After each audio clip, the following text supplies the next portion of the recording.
안녕하십니까. 에듀왕다크 운영자 강쌤입니다. 자, 이번 시간에는 에너지관리 기능장 실전 모의고사 기출문제 풀이 4회차가 되겠습니다. 자, 그래서 한번 보도록 하면, 자, 문제 1번. 강제순환 보일러의 특징 설명으로 가장 거리가 먼 것은 이라고 돼 있는데요. 자, 보일러의 순환 방식입니다. 그래서 보일러의 순환 방식은 크게 두 가지가 있죠. 자연순환식이 있고요, 강제순환식이 있습니다.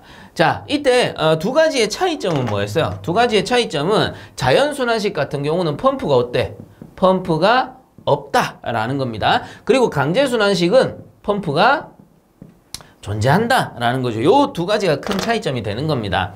자, 그래서 우리가 엄밀히 따지면 자연순환식은 말 그대로 펌프 없이 지가 알아서 이제 밀도차에 의해서 순환하게끔 만드는 거고, 이 강제순환 방식은 펌프를 이용해서, 우리가 온수 보일러 같은 경우는 강제순환식이라 하면 보통 보면 그냥 일반 펌프를 얘기를 하는데, 우리 증기 보일러 같은 경우는 일반 펌프도 있지만 또 뭐도 있었어요? 진공 펌프도 있었단 말이에요. 얘들 모두 포함해서 뭡니까? 강제순환 방식이다, 이렇게 볼 수 있는 겁니다. 그래서 한 번만 더 정리를 해드리자면, 우리 온수 보일러가 있고요, 증기 보일러가 있다라고 가정을 한다면, 자, 온수 보일러는 뭐를 순환시키는 겁니까? 뭐 더 말할 것도 없죠. 온수를 순환시키는 방식을 뭐 자연순환식으로 할 거냐, 강제순환식으로 할 거냐, 이렇게 구분 지을 수 있다라는 것이고, 증기 보일러는 엄밀히 따지면은 뭐를 순환시키는 거냐 하면, 엄밀히 따지면 증기는 아니에요. 왜 그래? 증기는 밀도차에 의해서 자연적으로 공급되는 경우가 더 많습니다. 근데 증기가 공급되고 방열이 이루어지고 라디에이터에서 방열을 하겠죠? 그러면 이제 증기의 온도가 식으면 어떻게 되죠? 뭐가 돼요? 물이 된단 말이에요. 그런 걸 우리는 응축수라 하죠.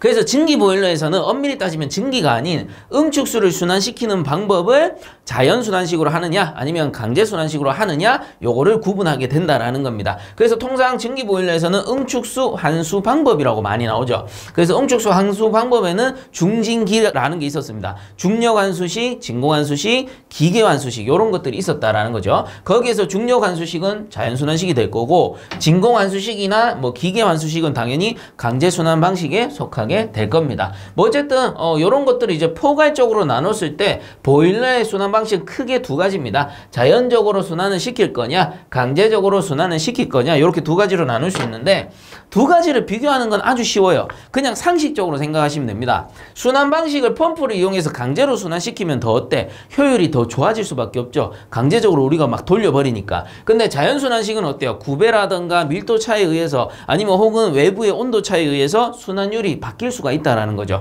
그러니 둘 중에 효율이 더욱더 좋은 건 뭡니까? 강제순환식이다 라는 겁니다. 그래서 강제순환식이 효율이 좋다, 이것만 딱 기억하면 문제 지문 읽어보시면 충분히 다 푸실 수가 있어요. 자, 그래서 다시 한번 문제 봅니다. 1번에 강제순환 보일러의 특징 설명으로 가장 거리가 먼 것은 틀린 걸 찾아라, 이 뜻이죠. 자, 1번 순환 속도를 빠르게 설계할 수 없어 열 전달률이 낮다 돼 있는데, 제가 뭐라 했어요? 강제순환식이 효율이 더 좋잖아요. 그러니까 어떻죠? 순환 속도를 더 빠르게 설계할 수 있겠죠. 설계할 수 있어 열 전달률이 높다라고 바꿔줘야 된다라는 거죠. 그래서 틀린 것은 1번이 되는 겁니다. 나머지는 한번 읽어보게 되면 2번에 기소혼합물의 순환 경로 저항을 감소시킬 필요가 없으므로 자유로운 구조의 선택이 가능하다. 그래서 자유로운 구조라 함은 뭐 자연순환식에 비해서 9배의 신경을 쓰지 않아도 되고, 그리고 배관의 직경을 마음대로 조절할 수가 있다, 뭐 이렇게 이해하시면 되겠죠. 그래서 2번은 맞는 거고, 그 다음 3번 고압 보일러에 대하여서도 효율이 좋으며 증기 발생이 양호하다. 효율이 좋으니까, 순환율이 좋으니까 이렇게 볼 수가 있는 거죠. 그 다음 4번에 수관의 과열 방지를 위해 각 수관에 물이 균일하게 흘러야 한다. 그래서 처음에 펌프를 설치할 때 순환율이 좋은, 그리고 충분히 순환시킬 수 있는, 골고루 균등하게 순환시킬 수 있는 펌프를 채용해야 된다, 뭐 이런 내용이 되겠더라라는 거죠. 자, 그래서 1번 문제 틀린 것은 1번이 되겠습니다.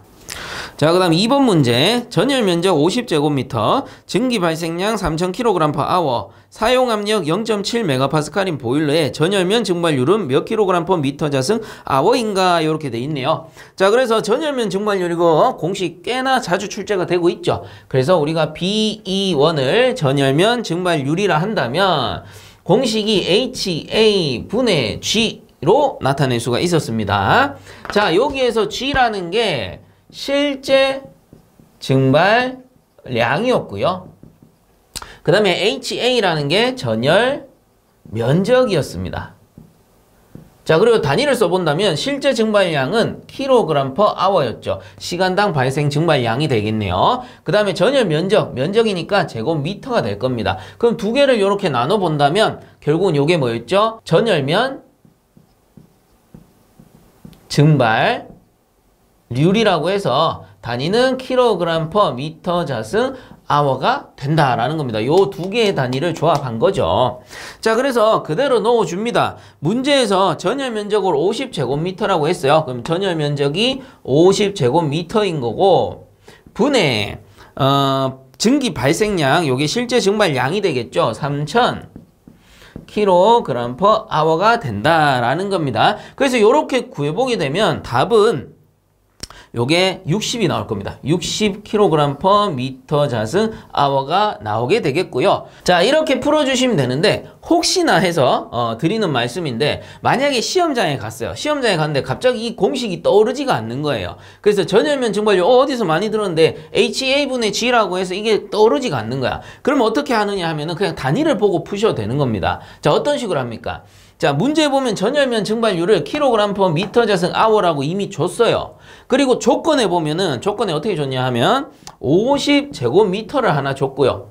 그리고 3000 kg/h라는 조건을 하나 준 겁니다. 그러면 kg/h를 줬고 제곱미터를 줬으면 잘만 조합하면 이렇게 만들 수 있다라는 거죠. 그래서 단위를 보고 끼워 맞추는 겁니다. 자, 우선은 3000 kg/h니까 이렇게 적을 수 있겠네요. 3000 분수로 적어보면 kg/h 이렇게 적을 수 있다라는 거죠. 그러면 요 제곱미터가 여기 위에 보니까 kg 밑에 들어가기만 하면 되는 거잖아요. 그럼 요 제곱미터를 어떻게 50을 나눠줘 버리면 제곱미터가 이렇게 내려간다라는 겁니다.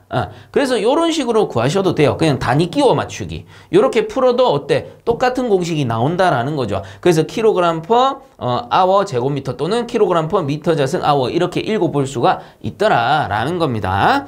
자, 어쨌든 요건 그냥 일종의 팁입니다. 공식을 못 외우셨다, 혹은 외웠는데 까먹었다, 그러면 단위를 보고 푸셔도 된다라는 겁니다. 이런 식으로 우리 계산 문제는 공식이 중요한 게 아니고 절대적으로 중요한 거는 단위다라는 겁니다. 그래서 항상 계산 공식 연습하실 때는 단위를 보시면서 푸는 습관을 길러주시고, 공식에 알맞게 대입한 후에 직접 본인이 하나하나 단위를 환산해 나가는 연습도 꼭 하셔야 된다라는 겁니다. 그런 게 좀 이제 자유롭게 되면은 나중에 시험장에 가서 문제를 풀게 되면 공식은 잘 모르겠는데 단위를 보면서 공식을 찾아 나갈 수 있다라는 거죠.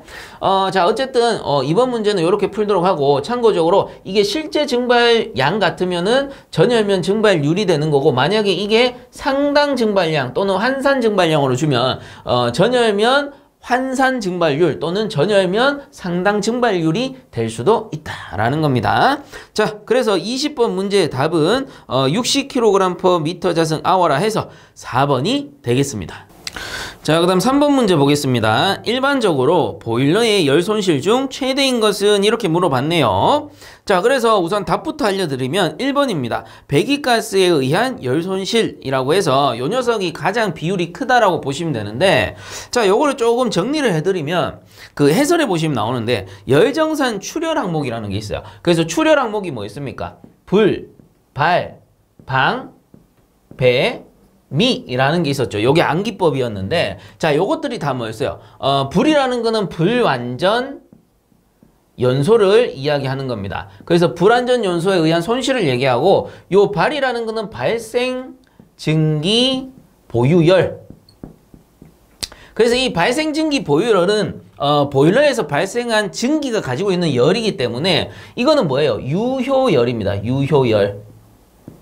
그래서 요거는 손실이 아니에요. 나머지는 다 손실인데 요 발생증기 보유열만 유일하게 유효열이 되는 겁니다. 그래서 얘들은 다 손실이 아니죠. 뭐예요? 출혈 항목이라 했습니다. 보일러에서 나가는 열을 나타내는 건데 이 중에 한 가지만 유효열이고 나머지는 손실이라서 제가 이렇게 정리를 해드리는 겁니다. 자, 그 외에 이제 방사 손실이 있을 거고요. 요거는 배기가스 손실이 있을 거고요. 그 다음에 요거는 미연소 분에 의한 손실이 있다라는 겁니다. 자, 그래서 나머지 네 가지가 다 뭐예요? 불완전 연소에 의한 손실, 그리고 방사 손실, 그 다음 배기가스 손실, 그 다음에 미연소분에 의한 손실 이렇게 볼 수 있다라는 겁니다. 이 중에 가장 큰 것이 배기가스 손실이 되는 건데 그 왜 그러냐? 자, 우선은 방사 손실이라는 거는 뭐냐면은 보일러가 이렇게 존재한다면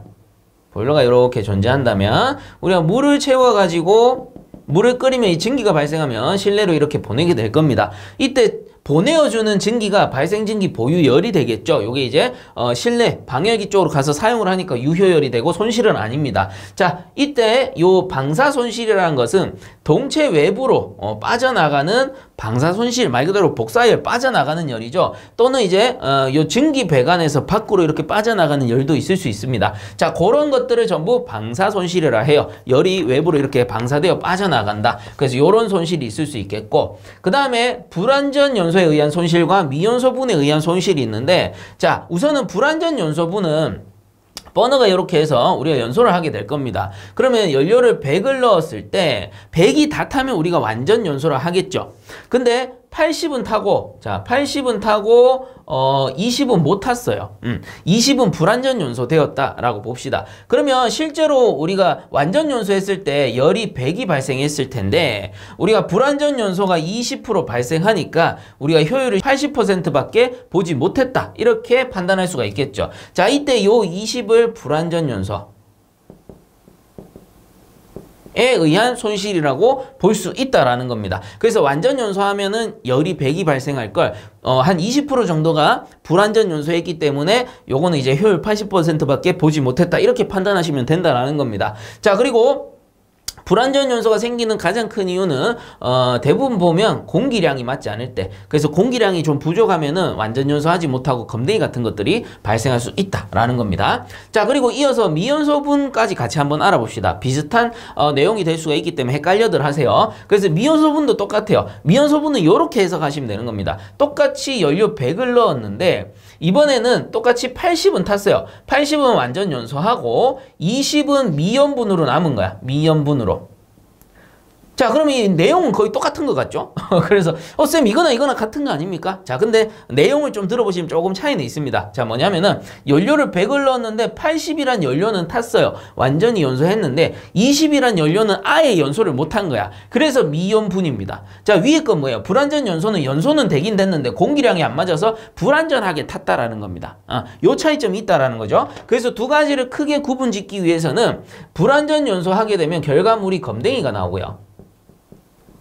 미연분이 발생되면은 이거는 검댕이가 나오는 게 아니고 그냥 연료가 남습니다. 연료가 이 논에에 남아 있는 거예요. 그래서 연료가 논에에 남아 있다가 운전자가 프리퍼지 포스트퍼지 하지 않고 이 다시 연소를 시작하면 스파크가 튀면 잘못하면은 논의 폭발로 이어질 수가 있는 겁니다. 그게 바로 미연분이 되는 거예요. 자, 이렇게 구분 지으시면 돼요. 그래서 불완전 연소는 공기량이 맞지 않아서 검댕이가 발생하는 연소. 그래서 어쨌든 간에 제대로 연소 못했기 때문에 효율이 떨어지는 손실로 발생할 수밖에 없고요. 그 다음에 미연분은 아예 연료가 안 탔잖아요. 그래서 버려지는 연료라고 볼 수 있기 때문에 한 20을 버리면은 당연히 효율이 80밖에 못 나온다. 이렇게 볼 수 있는 겁니다. 자, 그래서 불완전 연소에 의한 손실과 미연소분에 의한 손실을 모두 알아봤습니다. 자, 그럼 배기가스 손실이라는 건 도대체 뭐냐? 자, 배기가스 손실이라는 거는 이렇게 굴뚝이 존재한다면 충분히 연소가 이루어지고 전열 교환하고 나서 빠져나가는 모든 가스를 배기가스라 합니다. 그러면 정상 연소되어서 빠져나가는 것도 배기가스라 볼 수 있고요. 불완전 연소되어서 빠져나가는 열량도 배기가스라 볼 수 있고요. 미연소분에 의해서 빠져나가는 열량도 나중에 이제 미연분 프리퍼지 하면 빠져나가잖아요. 그런 것도 전부 배기가스라고 볼 수 있는 겁니다. 그럼 결국 뭡니까? 배기가스는 완전 연소되거나 불완전 연소되거나 미연소가 되거나 모든 걸 다 합치면은 배기가스 손실이니까 이놈이 가장 양이 많다. 양이 가장 크다. 그래서 손실이 가장 크다. 이렇게 볼 수가 있다라는 겁니다. 자, 이렇게 한 번만 정리하시면 요 관련된 문제는 다 푸실 수가 있는 거예요. 자, 그래서 3번 문제 다시 보면 일반적으로 보일러의 열 손실 중 최대인 것은 이제는 아시겠죠? 답은 1번 배기가스에 의한 열 손실이 되겠더라. 자, 그 다음 4번 문제 보겠습니다. 열적 검출 방식으로 화염의 발열 현상을 이용한 것으로 연소 온도에 의해 화염의 유물을 검출하고 가문부는 바이메탈을 사용하는 검출기는 이렇게 되어 있습니다. 자, 그래서 답은 2번 스택 스위치가 되는데 요 내용이 교재 78페이지에 보시면 나오는 내용인데요. 뭐 해설을 보셔도 됩니다. 그래서 해설의 내용을 이렇게 정리를 해봤는데 기본적으로 하연 검출기죠. 하연 검출기의 종류라고 해서 하연 검출기라는 게 뭐 있습니까? 보일러가 정상 연소하고 있다라는 거는 계속 연소가 이루어지고 있다라는 거예요. 그래서 이쪽에서 보시면은 이 화염이 계속 타고 있어야 된다라는 거죠. 자, 근데 뭔가 이상 현상이 생겨서 정상 연소되고 있어야 되는데 내가 끄지도 않았어. 운전자가 끄지도 않았는데 갑자기 불이 탁 꺼져 버린 거예요. 그러면 요런 이제 불이 탁 꺼지는 거를 우리는 실화라고 하죠. 근데 실화가 발생했는데 그 상태로 연료가 계속 들어가고 있다가 운전자가 다시 와서 여기서 재점화를 시키면 잘못하면 미연분에 의해서 가스 폭발로 이어질 수 있다는 겁니다. 그래서 이런 것들을 검출해내기 위해서 사용하는 게 화연 검출기라는 겁니다. 정상 연소를 계속해서 유지하고 있는지 혹은 불이 꺼지진 않았는지 실화가 되었는지 이런 거를 검출해서 만약에 실화가 발생하면 플레임 아이, 플레임 로드, 스택 스위치 이런 것들이 작동해서 우리가 연료 밸브 전자 밸브 쪽으로 신호를 보내서 연료를 차단시켜 주겠죠. 그래야지 미연분이 발생하지 않을 테니까. 자, 어쨌든 그 화연 검출기의 종류가 이렇게 크게 세 가지가 있습니다. 플레임 아이, 플레임 로드, 스택 스위치인데 얘들이 문제에 나왔을 때 어떤 키워드를 가지고 출제가 되는지 한번 알아보도록 할게요.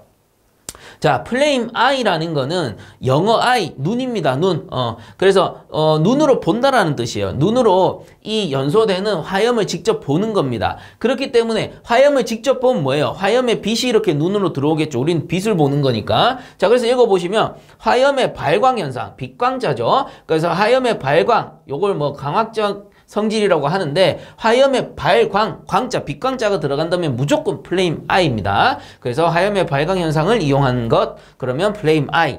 그 다음 플레임 로드, 로드는 일종의 막대기인데요. 이 연소실 안에 막대기를 이렇게 넣는 겁니다. 그럼 막대기를 넣게 되면은 열이 발생하면 여기에 전기 정도성이 생기면서 화염이 발생했을 때 이온들이 전극봉에 들러붙는 겁니다. 자, 그래서 그 전극봉 플레임 로드라고 하는 것이고 읽어보시면 화염의 이온화 현상, 그래서 화염의 이온화 현상, 그래서 이온화되면서 극성이 생기는 거죠. 양이온이 생길 수도 있고 음이온이 생길 수도 있는데 그 이온 중에 일부가 여기 전극봉에 들러붙는다. 자, 그 전극봉을 로드라고 한다. 이렇게 보시면 되겠죠. 그래서 전기 전도성을 이용했다 또는 화염의 이온화 현상이라고 하면 무조건 플레임 로드가 되는 것입니다. 자, 그 다음에 스택 스위치라는 게 있는데 한번 보시면 연도의 바이메탈을 사용하고요. 자, 설치한 방식으로 화염의 발열 현상을 이용한다. 그래서 두 가지입니다. 바이메탈이 들어간다. 혹은 발열 현상을 이용한다. 또는 뭐 열적 변화 이렇게 나오기도 하는데 이 열적 변화로는 크게 잘 나오진 않는 것 같아요. 근데 혹시 모르니까 같이 한번 알아두세요. 그래서 스택 스위치란 것은 바이메탈을 사용했고요. 화염의 발열 현상을 이용했다라고 하면은 스택 스위치가 된다라는 겁니다. 자, 그래서 4번 문제 다시 보시면 열적 검출 방식으로 화염의 발열 현상을 이용한 것으로, 자, 발열 현상 나왔죠? 이용한 것으로 연소 온도에 의해 화염의 유물을 검출하고 감원부는 바이메탈을 사용했다. 그래서 바이메탈을 사용한 검출기는, 자, 답은 2번 스택 스위치가 되겠습니다.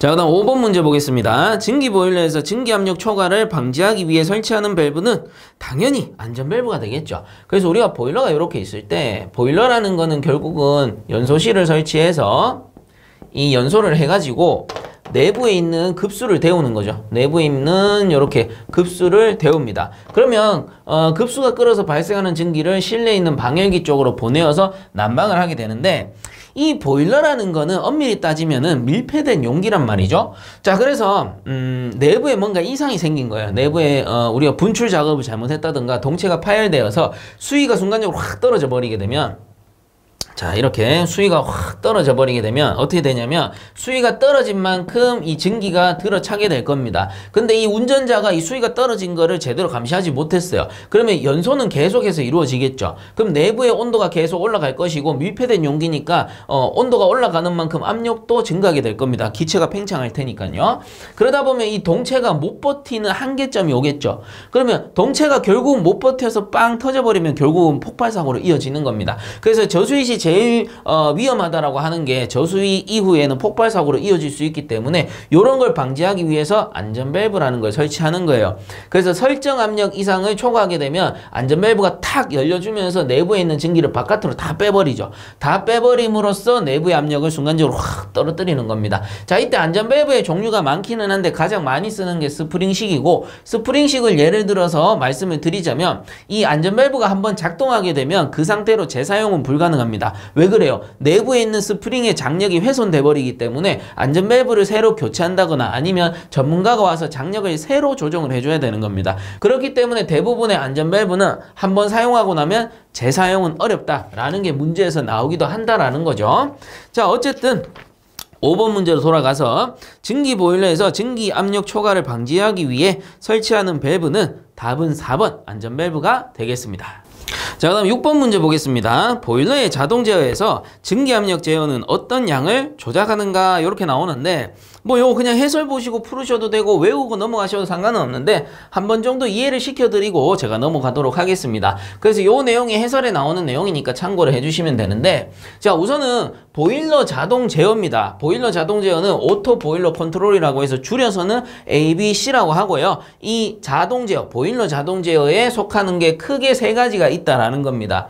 그래서 증기 온도 제어, 스팀 템퍼레이처 컨트롤, 그 다음에 급수 제어, 피드 워터 컨트롤, 그 다음에 자동 연소 제어라 해서 오토 컨버지션 컨트롤이 있다라는 거죠.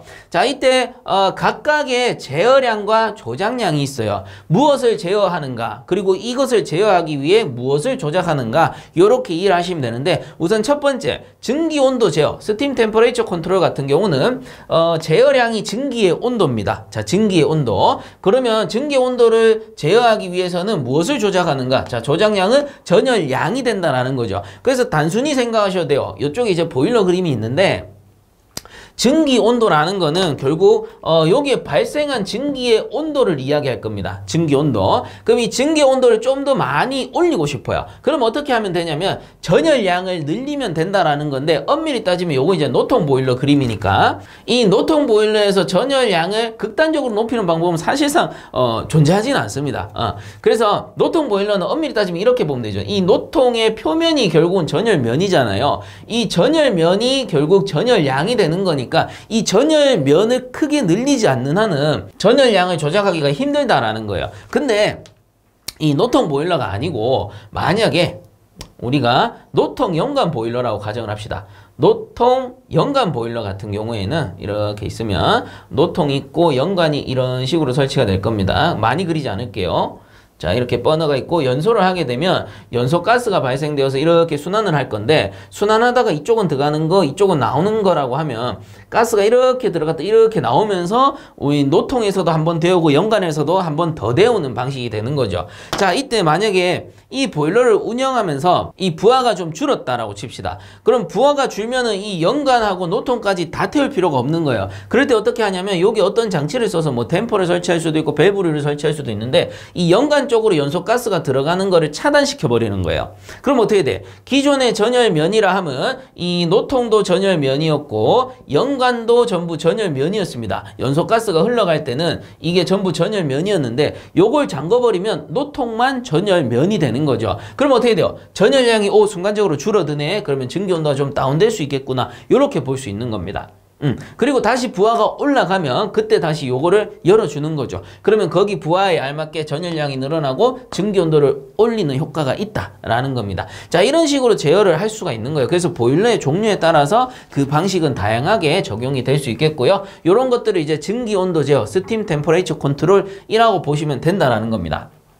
그 다음 두 번째, 급수 제어는 쉬워요. 피드 워터 컨트롤이라고 하는데 보일러의 수위를 제어하는 거기 때문에 당연히 조작량은 급수량입니다. 그래서 펌프를 더 많이 돌릴 수도 있고 더 적게 돌릴 수도 있고 이런 식으로 급수량을 조작하면은 당연히 보일러 수위는 제어가 될 겁니다. 요거 쉽죠? 자, 그다음에 세 번째, 자동 연소 제어, 오토 컨버지션 컨트롤이라고 하는데 요거는 두 가지입니다. 증기 압력과 논의 압력을 제어를 하게 되는데, 이때 증기 압력은 연료량, 공기량이고 논의 압력은 연소 가스량이 됩니다. 그래서 요거를 구분하는 방법은, 증기 압력이란 것은 보일러에 물을 끓이는 거니까 물을 담아서 상부에서 발생한 이 증기죠. 요 증기의 압력을 이야기하는 것이고, 그 다음 논의 압력은 뭐겠어요? 우리 노통 보일러라 했으니까 요 연소실 안에 연소가스에 의한 압력을 이야기하는 겁니다. 자, 연소가스. 그래서 두 가지 구분하는 거 쉬워요. 논의 압력 뭐라고요? 연소가스에 의한 압력이니까 연소가스량을 조작하면 되는 겁니다. 연소가스량을 늘리면 밀폐된 논에에 가스량이 늘어나니까 압력이 올라가겠죠. 그리고 연소가스량을 줄이면 그만큼 압력은 떨어질 겁니다. 그 다음에 증기압력 같은 경우는 연료량과 공기량을 늘리는 거예요. 그러면 연료량과 공기량이 늘어나는 만큼 온도는 올라갈 것이고, 온도가 올라가는 만큼 증기가 더 많이 발생하겠죠. 그러면 증기압력은 상승하게 되는 겁니다. 반대로 연료량과 공기량이 줄면은 이 전열면의 온도가 떨어질 것이고, 증기가 아무래도 온도가 떨어지니까 증기압력도 비례해서 떨어지게 되겠죠. 요런 효과로 보시면 된다라는 겁니다. 그래서 증기압력은 연료 공기량과 더욱더 밀접한 관계가 있고, 논의 압력은 연소 가스량과 좀 더 밀접한 관계를 가진다. 요 정도만 딱 정리를 해주시면 되겠더라라는 겁니다. 자, 그래서 6번 문제 돌아가서 보일러의 자동 제어에서 증기압력 제어는 어떤 양을 조작하는가? 자, 그래서 증기압력 제어량은 연료량과 공기량을 조작하게 된다. 그래서 답은 4번 연료 공급량과 연소용 공기량이 되겠습니다. 자, 그 다음 7번 문제 보겠습니다. 온수 난방용 순환 펌프 설치 시 시공 요령으로 틀린 것은 이렇게 돼 있네요. 자, 그래서 요거 교재에서는 164에서 165페이지에 나오는 내용이니까 참고하셔도 되고요. 뭐 해설을 보셔도 됩니다.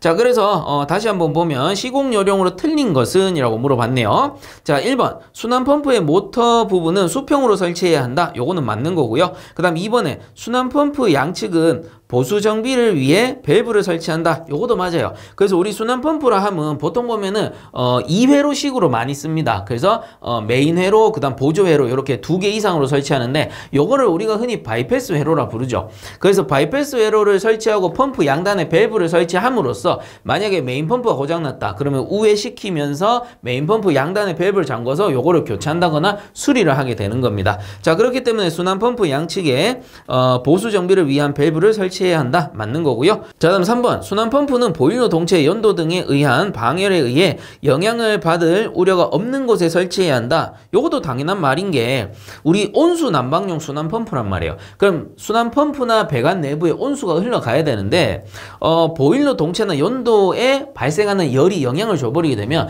내부에 있는 온수가 끌어버릴 수가 있겠죠. 그렇게 해서 증기 또는 기체가 발생해 버리게 되면 순환 효율을 악화시킬 수가 있다라는 겁니다. 즉 나중에 되면은 효율도 떨어지지만 잘못하면 펌프도 고장날 우려가 있다라는 거예요. 자, 그래서 1, 2, 3번은 다 맞는 거고 틀린 거는 그럼 4번인데 왜 틀렸는지 한번 봅시다. 4번에 보시면 순환 펌프는 방출관 및 팽창관의 작용을 차단할 수 있어야 한다라고 돼 있는데, 자, 요게 틀린 거예요. 왜 그러냐? 우리가 보일러가 이렇게 있다 하면은 온수 보일러니까 팽창 탱크 설치할 겁니다. 그러면 환수 주간 요 말단 쪽에 보통 팽창 탱크를 이렇게 설치하게 될 텐데, 자, 이 팽창 탱크의 역할이 뭐였습니까? 팽창 탱크는 이 내부의 온수의 최적이 팽창하면 순간적으로 수위가 올라가면서 위쪽에 뭐예요? 공기부가 있다라고 했죠. 공기부에서 그 수위에서 발생하는 압력을 흡수했다가 팽창량이 줄어들면 다시 되돌려 보내는 형태가 됩니다. 자, 이때 이 팽창 탱크랑 요 한수관 사이에 있는 요 배관은 우리가 팽창관이라 불러요. 자, 근데 지금 4번 지문에서는 요거를 차단할 수 있어야 된다. 그럼 뭐 이렇게 볼 수 있는 거죠. 밸브를 딱 설치해가지고 필요시에는 차단한다라는 건데, 이 팽창관이라는 거는 온수의 최적 팽창을 상시적으로 흡수를 해줘야 되는 거예요. 그럼 이거는 차단할 일도 없고요. 그렇기 때문에 설치할 필요도 없는 것이고 법적으로 설치하지 못하게 돼 있습니다. 안전과 관련된 문제이기 때문에 차단할 일이 없는 거예요. 차단하지 않고 상시적으로 이걸 흡수해줘야 된다라는 겁니다. 그리고 방출관 역시도 이렇게 연결하면은 방출관은 불응축 가스를 상시적으로 빼줘야 되잖아요. 이거를 또 차단한다고? 말도 안 되는 거죠. 자, 그래서 4번 지문은 틀린 거죠. 순환 펌프는 방출관 및 팽창관의 작용을 차단할 수 있어야 한다? 이건 말이 안 되는 겁니다. 그래서 해설에서도 보시면 해설에 4번에 나와요. 순환 펌프는 방출관 및 팽창관의 작용을 폐쇄하거나 차단해서는 안 되며 환수 주간에 설치함을 원칙으로 한다. 이렇게 돼 있잖아요. 자, 그래서 7번 문제에 틀린 것은 4번이 되겠습니다. 자, 그 다음 8번 문제. 방열기 호칭에서 벽걸이 수직형을 나타내는 표시는 이렇게 돼 있네요. 자, 그래서 교재에서는 69에서 70페이지에 나오는 내용을 참고하시면 되는데 뭐 사실상 이런 문제는 이 정도만 기억하셔도 충분히 푸실 수가 있습니다. 자, 그래서 방열기의 호칭기호라고 해서 방열기의 종류가 2주형, 3주형, 3세주형, 5세주형, 벽걸이 수직, 벽걸이 수평형이 있다라는 겁니다. 이 외에도 방열기 종류가 많긴 한데 문제에서 나오는 게 주로 요 내용이니까 요 정도만 알아두셔도 된다라는 것이고요.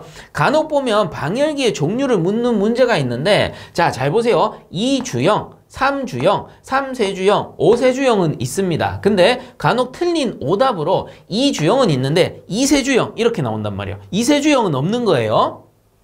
자, 그리고 3세주형은 있지만 또 4세주형은 없는 거예요.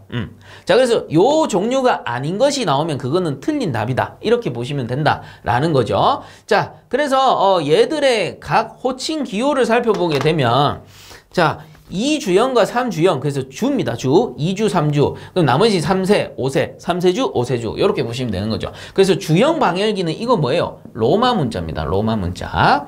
그 다음에 세주형 같은 경우는 이거 우리가 많이 쓰는 아라비아 숫자가 된다라는 것이죠. 자, 그래서 2주형은 로마 문자로 2, 그 다음에 3주형은 로마 문자로 3, 3세주형은 아라비아 숫자로 3, 또는 5세주형은 아라비아 숫자로 5 이렇게 표시해주면 된다는 거고 간혹 보면 이게 기호가 이렇게 쓰기도 해요. 3세주 이렇게 쓰기도 하고 5세주 그냥 C 붙여서 세주 이렇게 쓰기도 한다라는 겁니다. 이렇게 쓸 수도 있고 이렇게 쓸 수도 있고 이렇게 쓸 수도 있고 이렇게 쓸 수도 있다. 이렇게 보시면 돼요.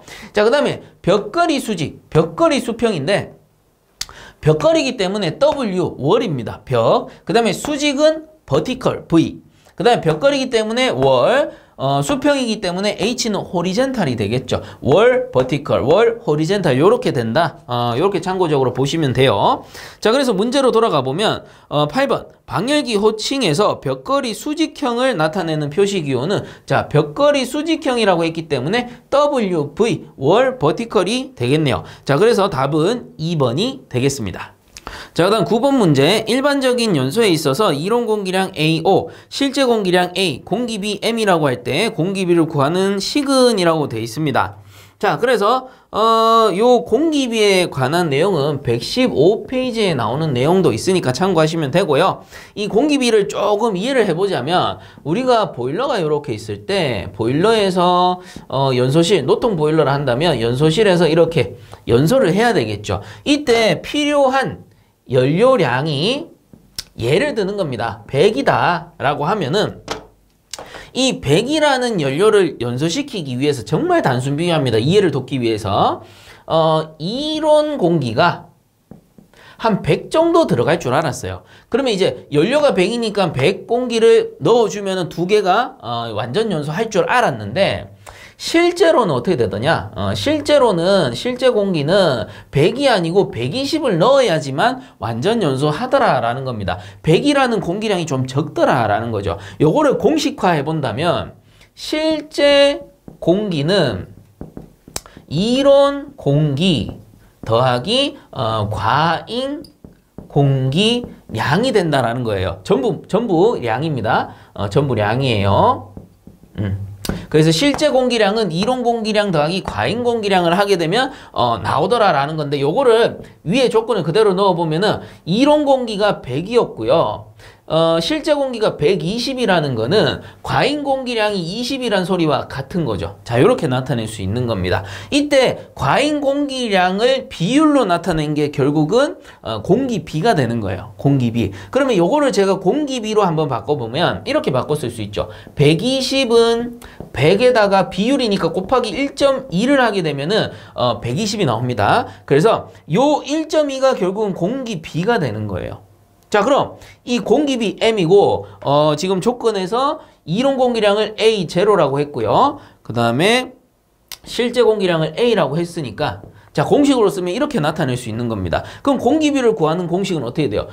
이쪽에 올려서 적으면 공기비 M은 결국 A0가 내려가니까 A0 분의 A가 된다라는 거죠. 그러면 이게 공기비가 1.2란 소리는 자, 1.2는 잠깐 없다 칩시다. 없다 치고 요거 두 개 제가 조합해 넣어 볼게요. 결국 A0는 100이고 이론 공기량 분의 A는 실제 공기량이니까 120 하게 되면 어떻게 돼? 요거 두 개가 1.2가 나온다. 공기비가 1.2가 나온다 라는 소리와 같은 겁니다. 자, 그래서 과잉 공기량의 비율을 나타내는 게 결국은 공기비 M이 된다라는 거고요. 이 공기비 M을 구하는 공식은 이론 공기량 분의 실제 공기량을 하면 되는 것이고, 요걸 또 바꿔 쓸 수 있는 게 만약에 실제 공기를 구하고 싶다 하면은 여기 적어놨네요. 여기 적어놨는데 한 번 더 씁시다. 땡땡땡 해설에 나오는 공식이니까 A는 M 곱하기 A 제로 한 것이 결국은 실제 공기다. 그래서 이론 공기량 곱하기 공기비 하면은 실제 공기가 나온다. 이렇게 알아두셔도 된다라는 겁니다. 자, 그래서 9번 문제에서는 공기비를 구하는 식은이라고 했으니까 요 공식이 된다라는 거죠. 자, 그래서 답은 4번이 되겠습니다.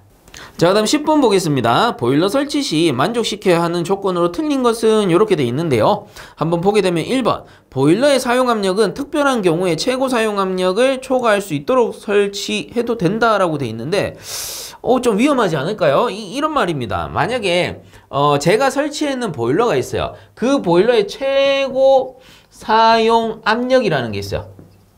최고 사용 압력이라는 게 만약에 정해진 게 10kg 제곱센치였다. 근데 특별한 경우, 뭐 얼마나 특별한 경우인지 모르겠는데 사용 압력을 나는 오늘 뭔가 특별한 일이 있으니까 15kg 제곱센치로 올려서 쓸래, 이렇게 바꾸는 거죠. 이미 설치되었고 운전 중인 보일러인데 최고 사용 압력을 10kg로 조정해 놓았는데 특별한 경우 15kg로 올려서 쓴다? 안 되죠. 그 보일러가 못 버티겠죠. 이미 설치된 보일러라면 그 보일러에 맞게끔 최고 사용 압력을 정해 놨을 거 아니에요. 근데 특별한 경우에 올린다고? 얼마나 특별하길래 사고 납니다. 위험해요. 자, 그래서 틀린 것은 1번이죠. 보일러의 사용 압력은 특별한 경우에 최고 사용 압력을 초과할 수 없도록 해야 됩니다. 이게 뭐 안 된다. 그래서 해설에도 보시면 보일러의 사용 압력은 특별한 경우에도 그 최고 사용 압력을 초과하지 않도록 설치해야 한다라는 겁니다. 그래서 틀린 것은 1번이 되는 거고요. 나머지는 맞으니까 한 번씩 더 읽어보시기 바랍니다. 자, 그 다음 11번 보겠습니다. 증기난방과 비교한 온수난방의 특징 설명으로 틀린 것은 이라고 되어 있습니다. 그래서 교재에서는 142페이지에 나오는 내용 중 하나인데요. 이론 시간에 제가 디테일하게 해드리긴 했습니다만은 이 증기난방과 온수난방을 비교하는 건 딱 한 가지만 생각하시면 돼요. 자, 그래서 증기난방이 있고요. 온수난방이 있습니다. 요 두 가지를 비교하는 가장 쉬운 방식은 증기난방이 온수난방에 비해서 고온입니다. 증기 온도가 상당히 높죠. 고온이고요. 온수난방이 증기난방에 비해서는 저온입니다. 그래서 온도가 좀 낮다. 물론 난방기이기 때문에 낮지는 않겠죠. 근데 증기난방에 비해서는 저온이다라는 거예요. 그렇기 때문에 우리가 온수난방의 특징을 볼 때 증기난방과 비교를 많이 하는데 온수난방의 온수의 온도가 증기보다 낮기 때문에 방열기를 취급하기가 좋아요. 왜냐하면은 증기난방은 온도가 너무 높아서 방열기에 자칫 잘못하면은 화상을 입을 수가 있습니다. 그렇기 때문에 취급이 어렵고요. 온수난방은 거기에 비해서 온도가 낮기 때문에 취급이 아주 용이합니다. 그래서 가장 큰 특징은 온수난방이 취급이 용이하다. 그 다음에 증기난방이 취급이 좀 어렵다. 요렇게 보시면 되는 거예요. 자, 그래서 요렇게만 기억합시다. 증기난방 온도 높고 온수난방 조금 온도가 낮고, 그리고 온수난방이 온도가 낮으니까 취급이 좀 용이하고 증기난방은 취급이 좀 어렵다. 화상의 우려가 있다. 요렇게 생각하고 문제로 돌아갑시다. 증기난방과 비교한 온수난방의 특징 설명으로 틀린 것은 해서 자, 1번 난방부하의 변동에 따른 온도 조절이 용이하다. 이것은 취급으로 봐야 되겠죠. 그래서 온수난방이 온도가 좀 낮기 때문에 취급이 용이해요. 그렇기 때문에 증기난방에 비해서 취급이 좋으니 난방부하의 변동에 따른 온도 조절이 용이하다라는 거예요. 그리고 증기난방은 너무 고온이기 때문에 순간적으로 우리가 증기의 온도를 낮춘다거나 하기가 어렵죠. 근데 온수난방은 온도 그 범위가 크지가 않아요. 증기난방은 뭐 100도씨 이상, 거의 한 120, 130 막 이렇게 올라가기 때문에 이걸 낮춘다라는 건 어렵고, 온수난방은 기껏해야 100도씨 이하니까 뭐 80, 90 여기서 왔다 갔다 할 테니까 당연히 부하 변동에 따른 온도 조절이 용이한 겁니다. 취급이 좋다. 자, 그다음에 2번에 방열기의 표면 온도가 낮아 화상의 위험이 적다. 그렇죠. 온수 난방의 온도가 낮으니까 화상의 위험이 적다. 자, 그다음 3번에 예열 시간 및 냉각 시간이 짧다 돼 있는데 예열 시간 및 냉각 시간이 짧은 거는 증기 난방입니다.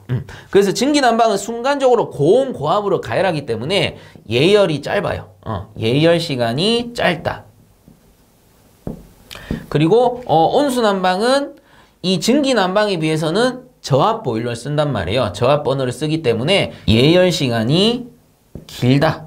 이렇게 보시면 돼요. 그리고 식는 시간은 왜 그러냐면 증기 난방은 엄밀히 따지면 기체잖아요. 증기라는 기체고 온수 난방은 엄밀히 따지면 온수라는 액체예요. 물이잖아. 자, 그래서 액체의 비열은 좀 큰 편이고요. 기체의 비열은 좀 작은 편입니다. 이 말은 무슨 말이에요? 연용량이 작고 연용량이 크다라는 소리죠. 그래서 연용량이 작기 때문에 증기, 기체인 경우에 빨리 식는 거고요. 액체의 경우에 연용량이 크기 때문에 서서히 식는다라는 겁니다. 자, 그래서 증기 난방은 빨리 데워서 빨리 식는 편이고 온수 난방은 서서히 데워서 서서히 식는다. 이렇게 기준을 잡으시면 되는 거예요. 자, 그래서 11번에 3번 같은 경우는 예열 시간 및 냉각 시간이 짧은 게 아니고 온수 보일러 같은 경우는 길다라는 겁니다. 그래서 틀린 건 3번이고 4번 같은 경우는 방열 면적이 다소 많이 필요하다라고 돼 있죠. 자, 요거는 이제 온수 난방의 단점이라고 볼 수 있는데 온수 난방은 아무래도 열량이 작다 보니까 전열 면적을 크게 할 필요가 있어요. 전열 면적을 늘릴 필요가 있습니다. 그렇게 하는 가장 큰 방법은 뭐예요? 배관의 직경을 크게 하면 되겠죠. 근데 배관의 직경을 크게 해버리면 어떻게 돼요? 아무래도 설치비가 좀 많이 든다는 단점이 있겠죠. 그래서 우리 기능사 시험에 한 번씩 나왔던 건데 증기 난방과 온수 난방을 비교했을 때 같은 동일 용량이라고 하면은 이 온수 난방의 열량이 작아서 전열 면적이 커져야 되고 그로 인해 배관의 직경이 커지므로 설치 비용이 좀 많이 든다는 단점이 있었다. 이렇게 나오기도 했었습니다. 거기에 비해서 증기 난방은 열량이 크기 때문에 배관의 직경은 작아질 수 있죠. 그리고 고압이기 때문에 더욱더 작게 쓰면은 좋은 것이고. 자, 그래서 4번 같은 경우 온수 난방의 방열 면적이 다소 많이 필요하다. 요것도 맞는 지문이 되겠더라. 자, 그래서 11번에 틀린 것은 3번이 되겠습니다. 자, 그 다음에 이어서 12번까지 보도록 할게요. 자, 12번은 뭐 쉬운 거니까 한번 보시면 보일러용 연료로 사용되는 도시가스 중 LNG의 주성분은 이라고 해서 이전에도 한번 나왔던 것 같아요. 자, LNG 요게 액화천연가스라고 했습니다. LNG의 주성분은 메탄이라고 했죠. CH4 메탄이 되고요. 그 다음에 비교를 할 수 있는 게 LPG라고 해서 요거는 액화석유가스라고 합니다. 그래서 주성분은 프로판과 부탄, 그래서 C3H8 요게 프로판이고 그 다음에 부탄 C4H10 요거 화학기호 외우는 거 헷갈려들 하시는데 저는 요렇게 외웠어요. 자, 프로판 그 다음에 요게 부탄이잖아요. 그러면은 프로판 요거 8 그래서 H8 그 다음에 부탄 부텐 저는 요렇게 외웠어요. 외울 때 하도 안 외워져가지고 저는 그냥 요렇게 외웠는데 참고하실 분들만 참고하세요. 프로판 8 그 다음 부탄 10 요렇게 외우기도 했었습니다. 뭐 어쨌든 LNG의 주성분 물어봤기 때문에 메탄이 답이 되는 거겠죠. 그래서 12번의 답은 2번이 되겠습니다. 자, 그 다음 13번 문제 보겠습니다. 수관식 보일러 중 기수드럼 2~3개와 수드럼 1~2개를 갖고 있으며 곡간이므로 열팽창에 대한 신축이 자유롭고 기수드럼과 수드럼이 거의 수직으로 설치되는 보일러는 이라고 돼 있는데 자, 교재에서는 50페이지에 설명이 나와 있긴 합니다. 그래서 우선은 답은 4번 스털링 보일러라고 보시면 되는데 이 스털링 보일러 같은 경우는 지금 설명에 나와 있죠. 우선은 기수드럼이 예를 들어 3개가 설치가 된다라고 가정을 하면 자, 기수드럼이 뭐예요? 수도 있고 기체도 있다라는 겁니다. 이런 식으로 요거를 기수드럼이라 하고 기수드럼 3개에 보통 한 개 정도 줄여서 설치하는데 수드럼은 2개 정도 설치합니다. 이렇게. 거의 수직으로 이렇게 나란하게 설치를 했죠. 수드럼은 대부분 보면은 이제 물이 많이 차 있는 거고요. 자, 그래서 기수드럼은 상부에 이렇게 배관을 연결을 하면 되고 이런 식으로 연결을 하면 됩니다.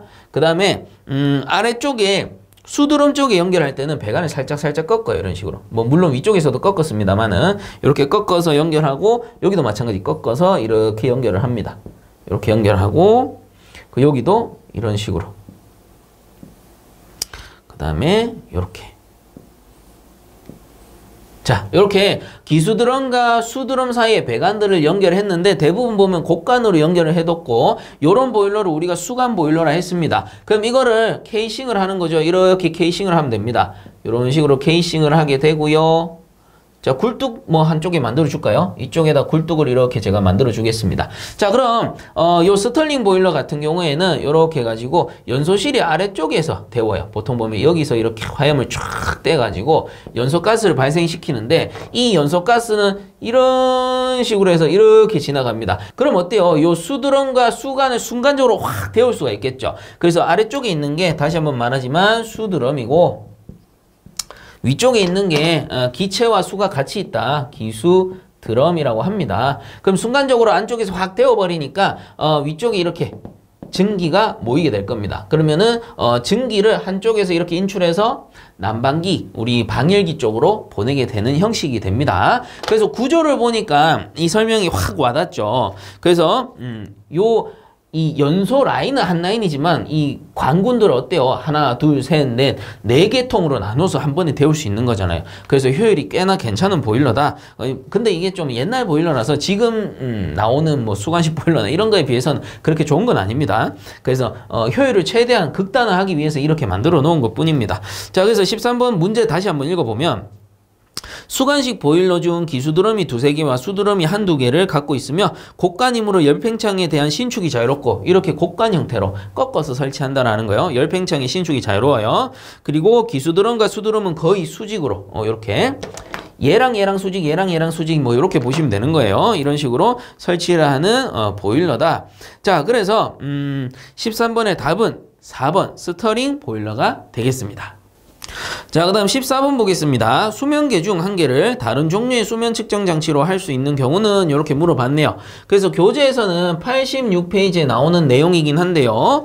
요거는 기출문제 해설을 보도록 하겠습니다. 해설에 보시면 수면계 설치 개수라고 해서 거기에 3번 항목에 보시면 최고 사용 압력 1MPa 킬로로 하면은 10kg/제곱센치 이렇게 되는데 요 1MPa 이하로서 동체 안지름 750mm 미만인 경우에 있어서 수면계 중 한 개는 다른 종류의 수면 측정 장치로 할 수 있다라는 겁니다. 그래서 문제로 돌아와서 수면계 중 한 개를 다른 종류의 수면 측정 장치로 할 수 있는 경우는 뭐 있습니까? 1MPa 미만이면서 동체 안지름이 750mm 미만인 경우에는 그렇게 할 수 있다. 그래서 14번의 답은 4번이 되겠습니다.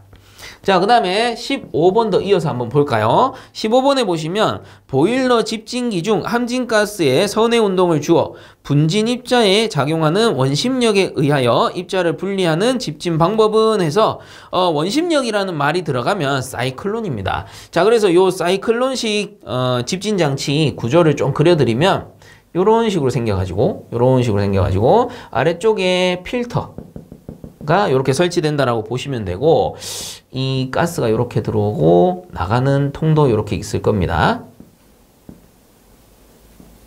자, 이런 식으로 설치를 하게 돼요. 그러면 이 함진가스, 내부의 분진을 포함한 함진가스가 이쪽에서 들어온다라고 가정합시다. 그러면 내부 구조상 이게 이렇게 돌아 내려가는 거예요. 내려갔다가 여기 필터에서 이 먼지들을 여기서 여과를 시키고 걸러진 깨끗한 이 가스가 위쪽으로 이렇게 빠져나가는 형식입니다. 그래서 이 사이클론이죠. 원심력에 의해서 우리 탈수기 생각하셔야 됩니다. 우리 세탁하면 탈수 막 돌리잖아요. 그럼 물 쫙 빠지잖아. 그래서 이 돌리다 보면은 먼지가 이렇게 비산되어서 나와서 아래쪽에다 탁탁탁 걸리는 거고, 그리고 내려갔다 올라오면서도 먼지가 탁탁탁 걸리는 겁니다. 그럼 아래쪽에 쌓이면 나중에 제거를 해주면 되는데 요런 형식을 우리는 사이클론식 이라고 부릅니다. 그래서 이 필터가 설치된 부분을 집진부라고 해요. 집진부. 자, 그래서 답은 3번인데 나머지도 말 나온 김에 설명을 드리면, 자, 1번에 중력 침강식이라고 있는데 뭐 해설에서도 잘 나옵니다. 해설에 보시면 중력 침강식, 함진 공기를 장치 내의 넓은 공간으로 인도하여 유속을 감소시킨다. 그래서 유속을 감소시키는 건데, 자, 그래서 중력 침강식 같은 경우는 연도가 이렇게 있다 치면은 연도가 뭐 그냥 보통 연도 이렇게 생겼다 칩시다. 근데 요 연도 가운데에다가 좀 면적이 큰 부분을 만들어 걸러주는 거예요. 이렇게 공간이 큰 부분을 만들어서 그렇게 되면 어떻게 되냐면 똑같은 유속으로 오다가 이 공간이 큰 부분에 들어가게 되면 유속이 순간적으로 감소해요. 그래서 여기서는 정체하는 거지. 확 오다가 갑자기 서서 이렇게 가버리는 거예요. 그렇게 되면은 함진가스 중에 좀 입자들 중에 무거운 애들 있잖아요. 무거운 애들은 아래쪽으로 떨어져요. 그럼 아래쪽에 무거운 입자들이 모여 있을 때 이제 걸러주고 지나가는 건데 이 무거운 입자들은 나중에 좀 걸러주게 될 거고요. 단점은 뭐냐면은 중력 침강식은 미세한 입자들은 걸러주지 못합니다. 그래서 그냥 전처리에 쓰는 거예요. 이 중력 침강식은 무거운 입자들을 먼저 걸러주고 그 다음에 사이클론식으로 보낸다든가 해가지고 무거운 거 먼저 전처리 해주고 이제 나중에 밀입자들은 다른 장치에서 처리를 한다. 이렇게 보시면 됩니다. 그래서 이런 거를 중력 침강식. 유속을 느리게 해서 중력에 의해서 이렇게 가라앉추는 방식이 되겠죠. 자, 그 다음에 이번에는 뭐 관성법에서 나오는데 이게 관성력식인 것 같아요. 뭐 관심법도 아니고 왜 보기를 이렇게 줬어? 자, 어쨌든 관성력식인 것 같은데 연도가 이렇게 있으면 관성력식은 중간에다가 판을 탁 설치를 합니다. 그럼 어떤 현상이 생기냐면은 판을 이렇게 설치하면 연소가스가 오다가 순간적으로 충돌 빡 해요. 충돌하고 이렇게 돌아 나간단 말이에요. 그럼 충돌하는 과정에서 입자들이 이렇게 묻었다가 아래쪽으로 툭툭툭툭 떨어지겠죠. 그럼 나중에 떨어진 입자들, 먼지들을 걸러내는 방식입니다. 그래서 이런 거를 관성력식 이라고 보시면 되는 거예요. 그리고 4번에 보시면은 원통여가법 이렇게 돼 있는데 이 원통여가법은 사실상 우리 보일러 집진 장치에는 잘 안 나옵니다. 그 여가식은 있긴 있어요. 백필터 방식이라고 해서 필터를 사용하는 방식이 있기는 한데 원통여가법이라고 해서 저는 들어보진 못했는데 이게 알아는 보니까 이런 거래요. 원통형 요런 그 여가 장치라고 할게요. 그 요 여가 장치 안에다가 우리가 뭔가 먼지들을 잘 흡수할 수 있는 요런 물질들을 채워 넣는 거예요. 그리고 여기에다가 유체를 이렇게 통과를 시키게 되면 이 유체 안에 있는 먼지들이 요 안에 있는 그 물질들에 의해서 걸러지는 방식인데 이거 주로 어디 쓰느냐 하면은 정수기 있죠. 정수기 필터 보면 이렇게 원통 여가 방식이 많이 쓰입니다. 그래서 제가 보니까 정수기에서 많이 나오더라고요. 근데 보일러에서는 이런 건 저는 보지는 못했기 때문에 함진가스 처리법에서는 요거는 좀 관계가 없지 않나 이렇게 생각이 됩니다. 자, 그래서 15번에 보일러 집진기 중 함진가스의 선해운동을 주어 분진입자에 작용하는 원심력에 의해 원심력 하면은 분리하는 집진장치는 사이클론법이 된다. 자, 그래서 15번의 답은 3번이 되겠습니다. 자, 그 다음 16번 보겠습니다. 보일러의 매연을 털어내는 매연 분출 장치가 아닌 것은 이라고 되어 있습니다. 그래서 매연 분출 장치, 다른 말로는 슈트 블로어라고 할 텐데요. 이 슈트 블로어는 교재 89페이지 내용에도 잘 나와 있습니다. 그래서 이 슈트 블로어가 기본적으로 수관식 보일러에 많이 사용이 되는데 수관식 보일러라 함은 이렇게 드럼이 있으면 보통 보면 아래쪽에 있는 게 수드럼이죠. 그 다음 위쪽에 있는 게 기수드럼입니다. 그럼 이제 수관군들로 이렇게 연결을 하게 되고 그 상태에서 케이싱을 해가지고 버너를 딱 설치해서 이렇게 가열을 하게 되는 형식입니다. 그래서 대부분 보면 이 수드럼과 여기 가운데 설치되어 있는 이 수관군들을 가열하기 때문에 수관군들 안에 있는 물을 가열하기 때문에 수관식 보일러라고 부르는 것인데 자, 이 수관군들의 결국은 뭐예요? 수관의 표면이랑 열교환해서 내부에 있는 물이 데워지는 형식이다 보니까 지속적으로 연소를 하게 되면 이 수관군들 표면에 뭐가 붙어요? 매연, 검댕이들이 들러붙는단 말이에요. 그러면 이게 지속적으로 쌓이면 나중에 열교환이 제대로 안 되겠죠. 그렇기 때문에 요거를 마찬가지로 지속적으로 제거해주는 작업이 필요합니다. 이 제거해주는 장치를 우리는 슈트 블로어라고 하는데 슈트 블로어 그냥 구조는 간단합니다. 이렇게 길다란 막대기를 넣어가지고 이 구멍이 뻥뻥뻥뻥 나 있어요. 구멍이 뻥뻥뻥뻥 나 있으면 이렇게 막대기 넣어서 안쪽에다가 고압 증기라든가 고압 공기를 분산을 시키는 거예요. 그러면 이렇게 위아래로 이런 식으로 쫙 분사가 되면서 표면에 묻어있던 검댕이 이런 이제 매연들이 제거되어서 우리가 통풍력을 유지하면은 빠져나가게 되겠죠. 이런 식으로 같이 빠져나가게 됩니다. 자, 요런 장치들을 우리가 슈트 블로어라고 하고요. 해설에도 잘 나와 있죠. 슈트 블로어. 전열면에 부착된 그름을 제거하는 장치로, 전열면 어디입니까? 수관의 표면이 전열면이잖아요. 요런 장치로 증기 분사, 공기 분사, 물 분사 형식이 있으며 주로 수관식 보일러에 사용이 된다라는 것입니다. 그리고 종류로는 롱 리트랙터블, 숏 리트랙터블, 건타입형, 로터리형, 에어 히터 클리너형들이 방식이 있다라는 거예요.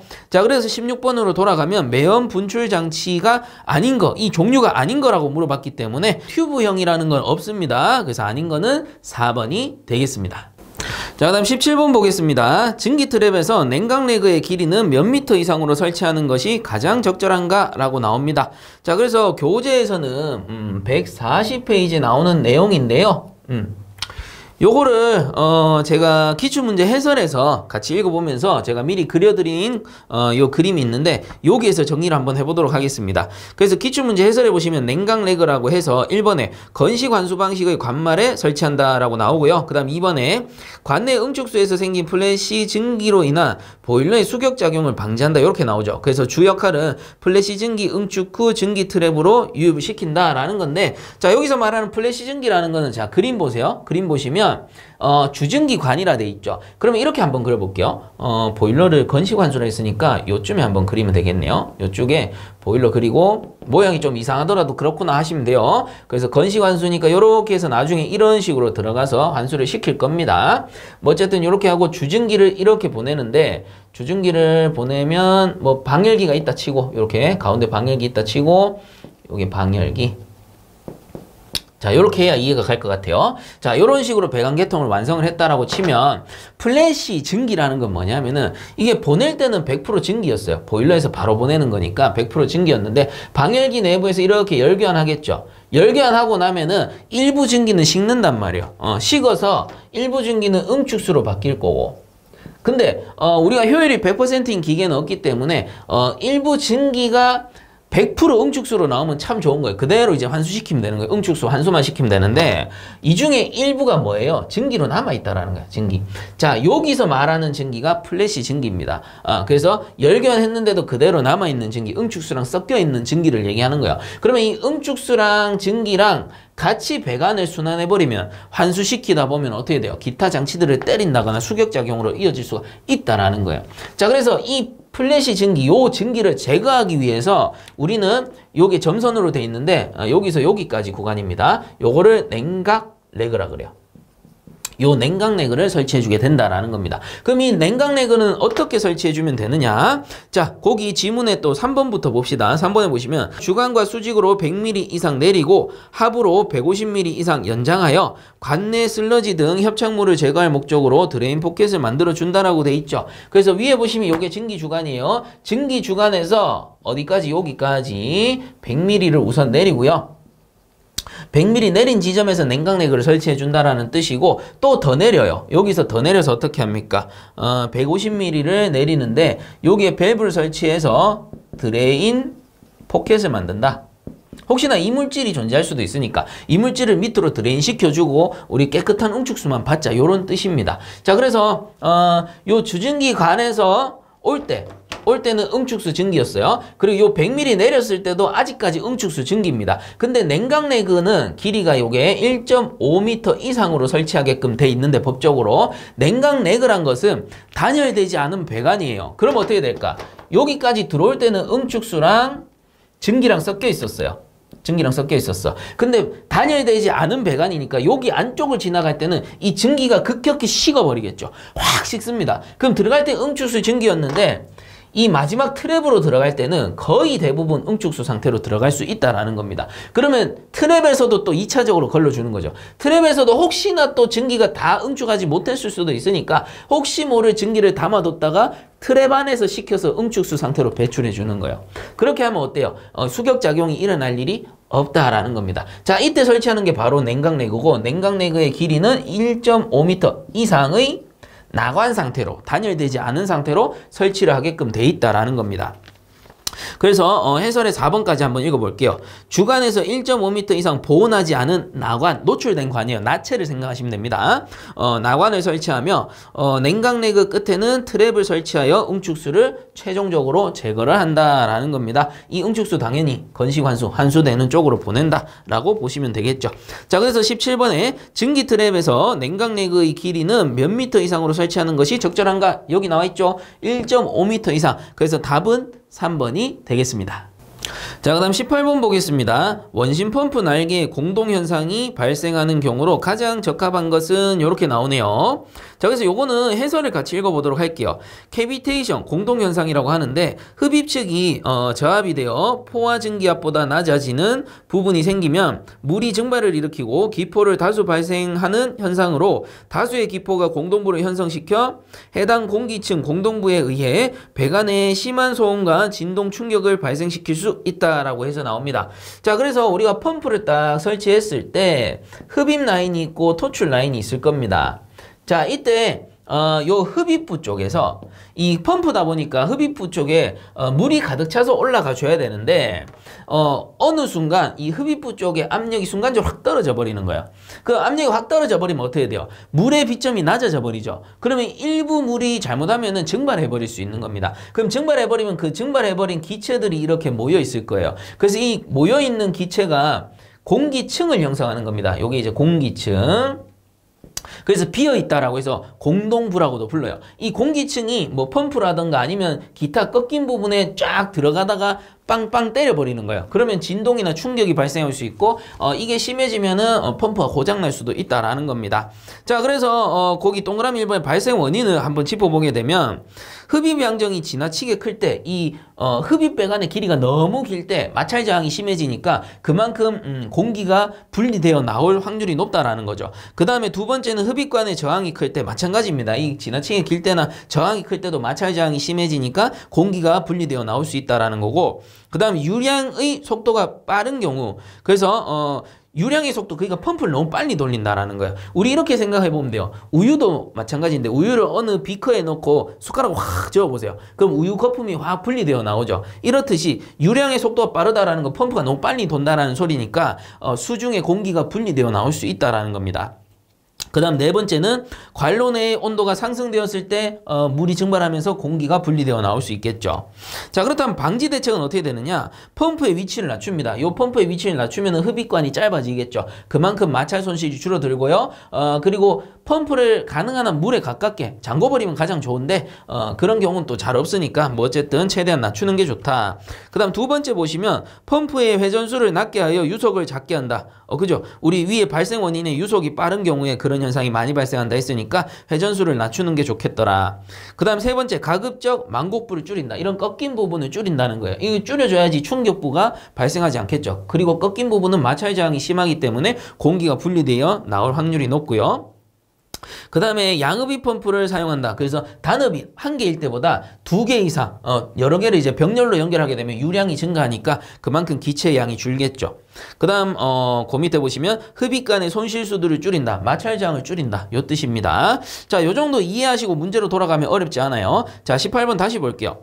원심 펌프 날개에 공동현상이 발생하는 경우로 가장 적합한 것은, 자, 1번 압력 수도가 높을 때보다 뭐예요? 낮을 때죠. 낮을 때 이 증발해서 공기층이 형성되니까 1번은 틀렸고, 그 다음 2번에 회전 속도가 극히 낮은 경우일 때보다는 이 너무 빨리 돌릴 때 이 내부의 기포가 이렇게 분리되어 나온다라고 했습니다. 그래서 2번도 틀렸고, 그래서 극히 낮은 경우가 아니고 높을 때 이렇게 봐야 되겠죠. 그 다음 3번에 날개면에서 작용하는 압력이 포화 압력보다 낮은 경우, 맞죠? 포화 압력보다 압력이 낮으면은 여기에서 이제 기포가 분리되어 나오고 그로 인해서 충격이나 진동이 발생할 수 있다. 그 맞는 건 3번이고요. 4번은 왜 틀렸냐? 날개면의 압력이 과대하게 작용하는 경우가 아니고 과소하게, 항상 압력이 낮을 때 캐비테이션이 발생한다. 이렇게 이해하시면 되는 겁니다. 자, 그래서 18번에 맞는 것은 3번이 되겠습니다. 자, 그 다음에 19번 이어서 볼게요. 자, 19번. 복사난방의 분류 중 열매에 의한 분류에 속하지 않는 것은 이라고 돼 있는데요. 보시면 뭐 온수식, 증기식, 전기식, 지열식 이렇게 나오는데, 복사난방이란 게 뭐였어요? 실이 이렇게 있으면 이 실의 천장이라든가 바닥이라든가 벽에다가 패널을 매설하고, 뭐 보일러다라고 하면은 보일러를 이렇게 해가지고 이런 식으로 순환시켜 보내는데, 자, 이렇게 연결해서 보낼 수가 있겠죠. 자, 이때 보내어주는 열매체가 뭐 증기를 보내면 증기 난방이라고 볼 수 있는 거고, 그 다음에 온수를 보내면 온수 난방이라고 볼 수 있는 거고, 그 다음에 공조기를 설치하면 온풍 또는 냉풍을 또 보내줄 수도 있습니다. 근데 이거는 증기 난방, 온수 난방이라고 분류를 하지는 않죠. 왜? 패널이 매설돼 있으면 결국은 우리 복사열에 의해서 이 난방이 되는 형식이기 때문에 복사 난방 또는 패널 난방이라고 하는데, 열매의 종류는 증기, 온수, 그리고 뭐 더 적어드리면 온풍 또는 냉풍 뭐 이런 것들이 있을 수도 있고요. 그리고 지금 문제에 나오는 전기식도 있습니다. 전기식. 전기식은 뭐냐면 보일러나 이 공기조화기가 없고요. 패널 내부에 전극 코일을 이렇게 연결합니다. 우리 전기장판 생각하시면 돼요. 그래서 여기에다가 전원 220V 또는 뭐 이제 더 높은 걸 넣을 수도 있는데, 이런 식으로 전기 코일을 깔아가지고 전열하는 방식도 있다라는 겁니다. 그래서 전기장판 안에서는 전열 코일을 생각하셔도 돼요. 그거보다 용량은 크겠죠. 자, 그래서 또 다른 열매가 바로 이 전기식이 되겠구나, 이렇게 이해하시면 되고요. 그럼 19번에 복사난방의 분류 중 열매에 의한 분류에 속하지 않는 것은 4번 지열식은 없다라는 겁니다. 자, 그 다음 20번 보겠습니다. 통풍압 50mm 아쿠아, 풍량이 500세제곱미터/민이고 통풍기의 효율은 0.5라고 하면 소요 동력은 약 몇 킬로와트인가 라고 돼 있네요. 자, 그래서 펌프 또는 송풍기의 동력을 구하는 공식인데, 만약에 킬로와트라고 하면은 102 곱하기 2타 분의 RQH, 요게 펌프를 구하는 공식이었고요. 그 다음에 똑같은데 102 곱하기 2타 분의 요 R 지우고요. QH 또는 요거 이제 좀 구분을 하기 위해서는 P로 바꿔서 써도 된다라는 겁니다. 그래서 여기서는 수도압인 거고 여기서는 통풍압이 되는 거죠. 그리고 뭐 또는 전압이라고도 하는데, 자, 이번에 송풍기이기 때문에 요 두 번째 공식을 쓰시면 되는 거예요. 그래서 요거 잠시 지웠다가 정리를 해서 씁시다. 102 곱하기 2타 분의 Q, P 라는 공식을 이용할 겁니다. 자, 그러면 그대로 넣을게요. 102 곱하기 우선은 0.5, 효율 0.5 분의 Q라는 게 풍량이겠죠. 풍량은 500 미터 삼승/민이 되는 거고요. 그 다음 곱하기 압력입니다. 여기선 통풍압 50mm 아쿠아가 될 텐데, 실제로 미리 아쿠아로는 단위 환산을 할 수 없죠. 그래서 이걸 뭘로 바꿔야 됩니까? 자, 미리 아쿠아랑 뭐가 같다라고 했습니까? 미리 아쿠아랑 kg/제곱미터가 같다라고 했죠. 이거 왜 같은지 모르시는 분들은 카드 띄워드릴 테니까 꼭 한 번씩들 보고 오셔야 됩니다. 이전에도 한번 말씀드렸던 것 같아요. 자, 그 다음에 요 민을 세크로 바꿔야 되죠. 왜 그래? 1kW는 102kg/m과 같기 때문에 요 단위를 맞춰야 된다라는 거죠. 그래서 곱하기 여기다가 60세크/민을 해줘야 됩니다. 이게 엄밀히 따지면 밑에다 곱한 게 아니고 위에 거에서 나눈 겁니다. 위에 거에서 60을 나눈 개념이다. 이렇게 보시면 되는 거예요. 그럼 이 상태에서 단위 환산을 해보면, 자, 미터 자승 2개, 미터 3개니까 요거 미터 하나 남겠고요. 그 다음에 요거 엄밀히 따지면 번분수 치해야 됩니다. 그래서 한 번 더 복습시켜드리면 위쪽에 남아있는 단위 찾아볼게요. 위쪽에 지금 살아있는 거 킬로그램 미터 민 살아있고요. 밑에 거는 세크 민 이렇게 살아있죠.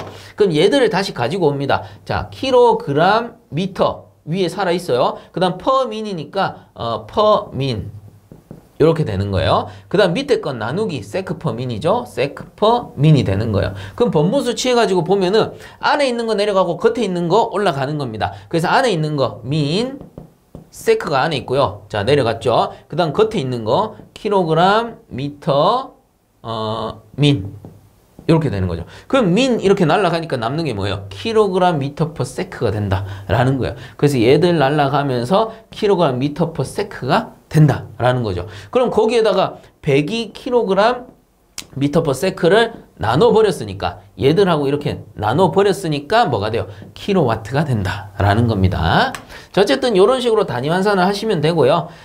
제가 이제 해드릴 때도 있고 안 해드릴 때도 있는데, 여러분들은 만약에 제가 안 하더라도 꼭 개인적으로 해보셔야 됩니다. 연습 꼭 하셔야 돼요. 자, 그래서 많이 풀다 보면 저도 똑같은 내용이기 때문에 그냥 넘어가는 경우가 있단 말이에요. 자, 그래서 이런 식으로 단위 환산해 주시면 되겠더라. 자, 그래서 계산기로 계산을 해보면 이게 8.16 킬로와트가 나올 겁니다. 그래서 요거 반올림 한번 해보면 땡땡땡 8.2 킬로와트가 되겠구나. 자, 그래서 20번의 답은 3번이 되겠습니다. 자, 그 다음에 21번도 한번 보죠.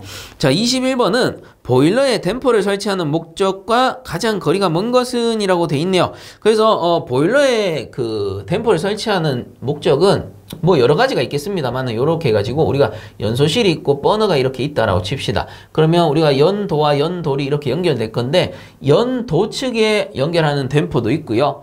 그리고 이쪽에 우리 연소용 공기를 넣어주는 댐퍼도 있겠죠. 이쪽에 설치하는 댐퍼도 있습니다. 그래서 댐퍼라는 건 뭐냐면 연도가 있으면 여기 사이에다가 이 댐퍼를 설치하는 거예요. 보통 보면 연도라는 건 덕트로 돼 있고 덕트 그 다음에 이거 댐퍼라고 하는데 댐퍼의 역할은 우리가 배관에 설치하는 밸브와 같죠. 댐퍼를 열고 닫고 하면서 이 통풍력을 조절을 해주는 겁니다. 차단도 할 수 있고 나중에는 이제 분기도 할 수 있는 건데 뭐 어쨌든 요럴 때 사용하는 게 전부 댐퍼예요. 그러면 연소용 공기를 넣어주는 댐퍼도 있고 그리고 배기가스를 빼주는 댐퍼도 있구나. 요 정도 개념 잡으시고 자 그래서 다시 봅시다. 21번에 보일러에 댐퍼를 설치하는 목적과 가장 거리가 먼 것은 이라고 물어봤는데 자 1번에 통풍력을 조절하여 연소 효율을 상승시킨다. 그렇죠. 통풍력을 이렇게 열고 닫고 하면서 조절해 주는 거예요. 그 넣어주는 것도 조절할 수 있으니까 통풍력 자연스럽게 조절을 해줄 수가 있겠죠. 그 다음 2번에 가스의 흐름을 차단한다. 잠궈줄 수도 있는 겁니다. 그 다음 3번에 주연도와 부연도가 있을 경우 가스 흐름을 전환한다. 그래서 이런 식으로 연도가 있을 때 이렇게 나누어질 수 있잖아요. 그러면 뭐 이런 식으로 나눠진다 치면은 댐퍼를 이렇게 설치해서 주연도와 부연도를 나누어서 가스 흐름을 전환해 줄 수도 있다라는 겁니다. 그러면 1, 2, 3번 다 맞죠? 그럼 틀린 건 4번이란 말인데 한번 보면 매연을 멀리 집중시켜 대기 오염을 줄인다라고 돼 있는데 매연을 멀리 보낸다? 이거 말이 안 되는 거예요. 그래서 매연 같은 경우는 우리가 앞에서 했던 집진 장치들 있잖아요. 거기서 걸러내는 거지 이 댐퍼랑은 크게 관계가 없다. 이렇게 봐주시면 좋을 것 같습니다. 자, 그래서 21번에 틀린 것은 4번이 되겠습니다. 자, 그 다음 22번 난방보아에서 증기난방의 표준 방열량으로 맞는 것은? 이라고 물어봤네요. 그래서 이런 문제는 틀리시면 안 돼요. 자, 표준 방열량입니다. 증기 난방이 있었고 온수 난방이 있습니다. 자, 이때 각각의 표준 방열량은 증기 난방은 650 kcal per 미터 자승 아워였고요. 그 다음에 온수 난방은 좀 낮죠. 450 kcal per 미터 자승 아워라고 배웠습니다. 자, 그래서 22번에서는 증기 난방의 표준 방열량을 물어봤기 때문에 답은 2번 650이 되겠습니다. 자, 그 다음에 23번 봅니다. 23번 같은 경우는 교재 173페이지에 나오는 내용인데 한번 보면은 보일러 건조 보전 시 흡습제로 사용할 수 있는 물질은 이렇게 돼 있는데요. 자, 건조 보전 시 흡습제의 종류는 적어드리면 생석회 그리고 실리카겔 그리고 염화칼슘 그리고 활성 알루미나 등.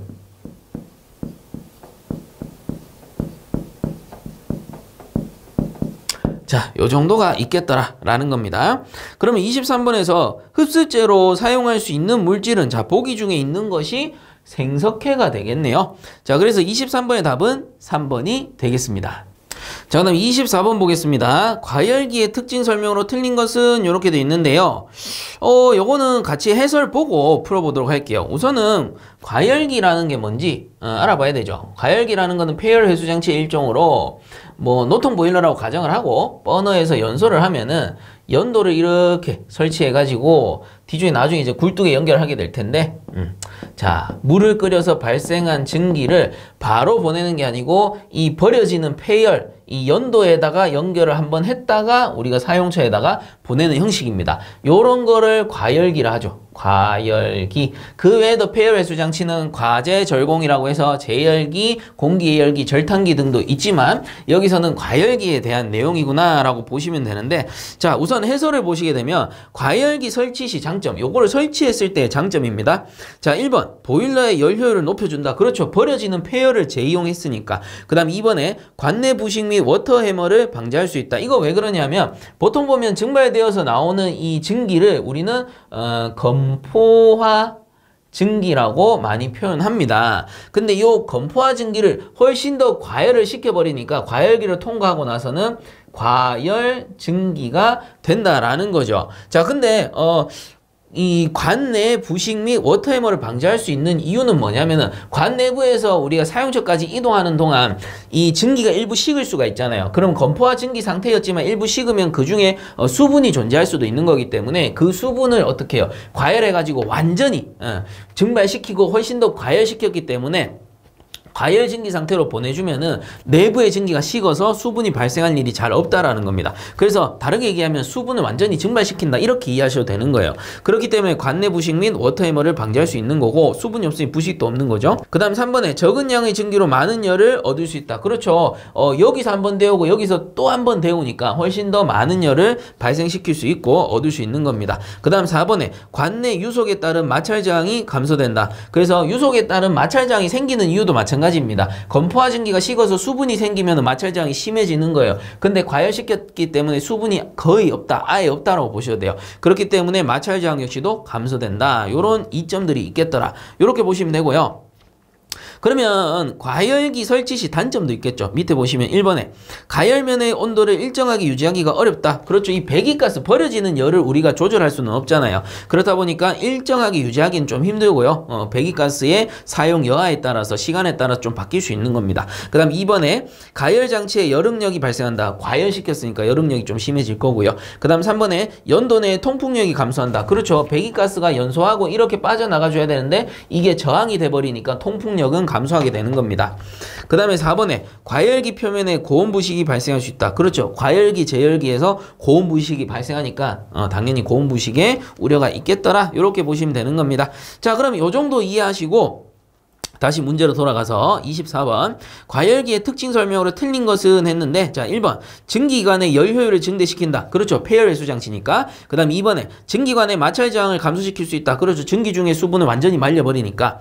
그 다음 3번에 보유 열량이 많아 적은 증기량으로 많은 일을 할 수 있다. 맞죠? 이 건포화 증기로 만든 거를 다시 한 번 더 과열시켜 주니까 열량이 많다. 그로 인해 작은 증기로도 많은 일을 할 수 있다. 1, 2, 3번 다 맞네요. 그럼 틀린 건 4번인데 왜 틀렸냐? 4번에 보시면 연소가스의 저항으로 압력 손실이 적다라고 돼 있는데 요 4번에서 말하는 연소가스는 여기서 발생하는 연소가스가 되겠죠. 그래서 이 연소가스가 이렇게 지나가야 되는데 요게 저항이 되니까 이때의 압력 손실은 커진다라고 보시면 됩니다. 그래서 통풍력과 관계된 내용이구나 이렇게 보시면 될 것 같고요. 자, 그래서 24번에 틀린 것은 4번이 되겠습니다. 연소가스의 저항으로 압력 손실은 작은 게 아니고 커진다. 통풍력에 있어서는 저항이 커진다. 이렇게 보면 되는 거죠.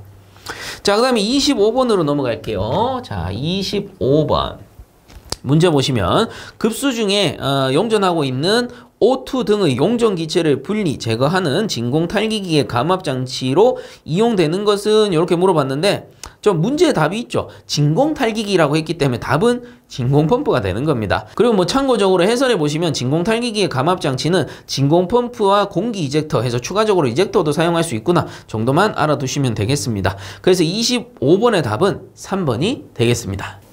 자, 26번 보겠습니다. 보일러 스케일의 부착을 방지하기 위한 조치와 가장 관계가 없는 것은 이라고 했습니다. 자, 1번 보일러 내에 도료를 칠한다. 요거는 맞아요. 이때 사용하는 도료가 스케일의 부착을 방지할 수가 있기 때문에 1번은 맞는 것이고, 그 다음에 2번에 보일러 수에 첨간제를 가한다. 그래서 첨간제를 이용하면 스케일의 생성을 일부 방지할 수가 있습니다. 그래서 2번도 맞고, 그 다음에 3번에 보시면 급수하기에 앞서 연화장치로 처리를 한다라고 돼 있죠. 그래서 이건 왜 그러냐 하면은 스케일이라는 게 물의 경도 성분이 많은 경우에 스케일이 많이 생겨요. 그래서 요 경도 성분을 제거하는 연화 작업이라 해요. 연화 작업을 하게 되면 스케일이 발생될 게 아니고 요 스케일이 물렁물렁한 슬러지가 되는 거예요. 그래서 물렁물렁한 슬러지 같은 경우에는 우리가 분출 작업을 통해서 충분히 제거할 수 있기 때문에 스케일의 생성을 막기 위해서 연화 장치로 연화를 한다라는 겁니다. 그렇게 하면 딱딱한 스케일이 우리가 뭐 동체라든가 이런 데 붙어버리면 우리 제거하기 힘든데 슬러지로 변하니까 슬러지는 쉽게 제거할 수 있다. 이런 뜻이죠. 그래서 1, 2, 3번은 다 맞고, 그 다음 4번에 보시면 보일러 수중의 용존가스를 남겨둔다라고 돼 있는데 요 용존가스랑 스케일은 좀 관계가 없다라고 보시면 됩니다. 이 보일러 수중의 용존가스 같은 경우는 동체의 부식을 일으키는 거지 스케일을 발생시킨다? 요거는 말이 안 되는 거예요. 자, 그래서 26번에 관계가 없는 것은 4번이 되는 겁니다. 자, 그 다음에 27번도 한번 볼게요. 자, 27번에 한번 보게 되면 보일러 설비 중 감압 밸브를 이용하여 고압의 증기를 저압의 증기로 감압하여 이용할 경우 이점으로 볼 수 없는 것은 이렇게 되어 있습니다. 그래서 우리 감압 밸브라는 게 이렇게 보시면 됩니다. 도시가스 정압기를 떠올리셔도 돼요. 이렇게 있으면 도시가스 정압기 같은 경우는 우리가 도시가스에서는 가스를 고압으로 보냅니다. 뭐 한 10kg/제곱센치 정도로 보낸다라고 치면은 이 10kg/제곱센치가 우리 가정에 들어간다 치면 가정에 있는 가스레인지에서 우리가 가스를 때울 건데 이 가스의 압력이 10kg다? 그러면 가스레인지 다 고장나겠죠. 빵빵 터집니다. 그래서 우리가 사용처 압력에 알맞게 뭐 예를 들면 한 1kg/제곱센치 정도로 바꾸어서 사용처 압력에 알맞게끔 만들어서 보내어주는 장치를 우리가 감압 밸브, 도시가스에서는 뭐 정압기 이렇게 부르는데 감압 밸브, 감압 장치 이렇게 부른다라고 보시면 됩니다. 이 감압 밸브의 특징은요, 요게 1차 측 보내어주는 곳이고, 그 다음에 요게 받는 곳, 사용처가 2차 측이라고 보시면 되는데, 1차 측의 압력이 변동되어도 2차 측에서는 요 감압 밸브가 잠겼다 열렸다 하기 때문에 일정한 압력, 사용 압력으로 보내어줄 수 있다라는 겁니다. 일정한 사용 압력으로 보내어준다. 그래서 우리가 집에서 가스레인지를 틀어보면은 항상 똑같은 불꽃이 유지가 되잖아요. 이게 막 파바박 튄다거나 하진 않죠. 그래서 항상 일정한 압력으로 공급할 수 있다는 이점이 있다라는 겁니다. 자, 요거를 이제 보일러의 감압 밸브로 적용을 시키면 요게 1차 측 증기를 보내주는 거고 2차 측 사용처 뭐 방열기가 되겠죠. 방열기 쪽에 이제 증기를 보내어주는 형태인데, 자, 우선은 해설을 한번 보도록 합시다. 이 감압 밸브를 사용했을 때의 이점이 나와 있어요. 그래서 1번에 보시면 생산성을 향상시킬 수 있다라는 겁니다. 이거 왜 그러냐 하면은 사용처가 한 곳이 아닐 거예요. 사용처가 여러 곳이 있다. 이런 식으로 여러 곳이 있다라고 하면은 그냥 감압 밸브만 여러 개 이렇게 설치해주면 사용처 압력이 뭐 예를 들어 여기는 2kg로 쓰고요. 여기는 5kg로 쓰더라. 그러면 어때요? 그냥 감압 밸브가 있으면 여러 개가 있으면 이 1차 측에서는 10kg로만 보내주면 되는 거예요. 그러면 각 사용처에서 알맞게 감압 밸브에서 조정해서 사용을 하는 거기 때문에 만약에 감압 밸브가 없으면 2kg로 사용해야 된다. 그럼 보일러에서 2kg로 만들어 보내주고 1kg로 사용해야 된다. 보일러에서 1kg 만들어 보내주고 여기 5kg 사용한다. 5kg 만들어 보내줘야 되니까 보일러가 뭐 3개나 설치돼야 되다 보니까 생산 효율이 떨어지죠. 근데 감압 밸브가 많으면 그냥 보일러 한 대로 그냥 높은 압력으로 보내만 주면 되는 거예요. 그렇기 때문에 생산성을 향상시킬 수 있다라는 거고, 마찬가지로 생산성과 더불어 에너지도 절약할 수 있는 거죠. 보일러를 여러 대 설치할 필요가 없으니까. 자, 그 다음에 세 번째 보시면 증기의 건도가 향상된다라고 나오죠. 그래서 압력을 떨어뜨리면 좀 더 쉽게 증발할 수 있으니까 건도 역시도 올라간다. 이렇게 보시면 되는 거예요. 그 다음 4번에 보시면 배관 설비의 절감. 그렇죠. 이 보일러가 3대 설치될 거를 한 대로 줄였으니까 배관의 양도 줄어들 거고 설치 비용도 절감될 수 있다라는 겁니다. 그 다음 5번에 보시면 특정 온도를 일정하게 유지한다. 그 말은 뭐예요? 항상 요 사용처 압력은 1차 측 압력이 뭐 10kg든 12kg든 5kg든 상관없이 일정하게 쪼이거나 풀어서 사용처 압력이 알맞게 보내줄 수 있다는 겁니다. 이 사용처 2차 측 압력은 변하지 않는다라는 특징이 있다라고 했었죠. 자, 이렇게 이해하시고 다시 문제로 돌아와 보시면 27번에 보일러 설비 중 감압 밸브를 이용하여 고압의 증기를 저압의 증기로 감압하여 이용할 경우 이점으로 볼 수 없는 것은, 자, 1번에 생산성 향상 맞고 2번에 에너지 절약 맞고 3번에 증기의 건도는 감소되는 게 아니고 증가한다라고 했죠. 훨씬 더 잘 증발할 테니까. 그게 틀린 거는 3번이 되겠네요. 4번 같은 경우는 배관 설비의 절감, 요것도 맞다라고 볼 수 있는 거죠. 자, 그래서 27번에 틀린 것은 3번이 되겠습니다. 자, 그럼 28번 보겠습니다. 보일러 내부 부식이 발생하기 쉬운 부분과 거리가 먼 것은 이렇게 되어 있습니다. 자, 그래서 보일러의 동체를 한번 그려본다면 이렇게 생겨가지고 이렇게 연도와 연돌이 있을 겁니다. 요거 이제 연소실일 거고요. 자, 그러면 안쪽에 이제 물이 들어있을 거고 증기를 발생시키게 되는데 주로 보면 내부 부식은 요 동체 내부에서 발생하는 부식을 일컬어 내부 부식이라 합니다. 그리고 주로 많이 발생하는 곳이 수부가 되겠죠. 물이 잠겨 있는 곳, 요런 곳에서 내부 부식이 많이 일어나더라. 요 동체 내부 말고 이제 빠져나가는 건 전부 외부예요. 그래서 대표적인 외부 부식이 이 연도에서 발생하는 거 뭐예요? 과제 절공에서 일어나는 고온 부식과 저온 부식이 가장 대표적인 외부 부식에 속했었죠. 그 외에도 이제 보일러 동체가 외부 옥 외에 노출돼 있다 하면은 빗물에 의한 동체 외부 부식 이런 것도 있을 수는 있는데 뭐 참고적으로 알아두시고요. 내부 부식은 대부분 요 동체 내부 수부 쪽에서 발생이 된다. 그 수부랑 연결되어 있는 이 전열면도 마찬가지 내부 부식 부분으로 보실 수가 있다라는 겁니다. 자, 그래서 28번에 한번 보면 보일러 내부 부식이 발생하기 쉬운 부분과 거리가 먼 것은 이라고 되어 있습니다. 자, 1번 침전물이 퇴적되기 쉬운 부분. 그렇죠. 침전물이 퇴적되면 스케일이 많이 쌓이게 되고 그로 인해서 부식으로 이어질 수 있고요. 그 다음에 2번에 고온에 열가스가 접촉되는 부분이라고 돼 있는데 자, 그게 어디예요? 이 전열면이 됩니다. 그래서 물이랑 접하고 있는 요 전열면 연도의 바깥 부분이 되겠죠. 근데 그 연도의 바깥 부분이지만 엄밀히 따지면 수부랑 접한 면이기 때문에 수부라고 볼 수 있습니다. 자, 요런 부분에도 부식이 발생될 수 있습니다. 물에 의한 부식 이렇게 보시면 되겠죠. 그래서 고온의 열가스가 접촉되는 부분 맞겠고요. 그 다음 3번에 수면 부근의 산소 접촉 부분. 그래서 산소가 많으면 이 산화작용이 많이 발생하기 때문에 부식이 쉽게 일어나요. 그래서 3번도 맞겠다. 이렇게 보시면 되고요. 자, 그럼 4번에 보시면 금속면의 산화피막이 형성된 부분이라고 되어 있는데 보통 보면 이제 산화피막을 우리가 도포를 합니다. 왜 그래요? 부식을 방지하기 위해서 산화피막을 이렇게 도포를 해서 입혀두는 경우가 많아요. 이렇듯이 산화피막이 정상적으로 형성된 곳은 부식이 일어나지 않습니다. 그러니 틀린 건 4번인 거죠. 금속면의 산화피막이 형성된 곳은 부식이 잘 일어나지 않는 거고요. 만약에 부식이 쉽게 일어나려면 산화피막이 깨어진 곳, 이런 곳에서 부식이 일어난다라는 소리입니다. 자, 그래서 28번에 가장 거리가 먼 것은 4번이 되겠습니다.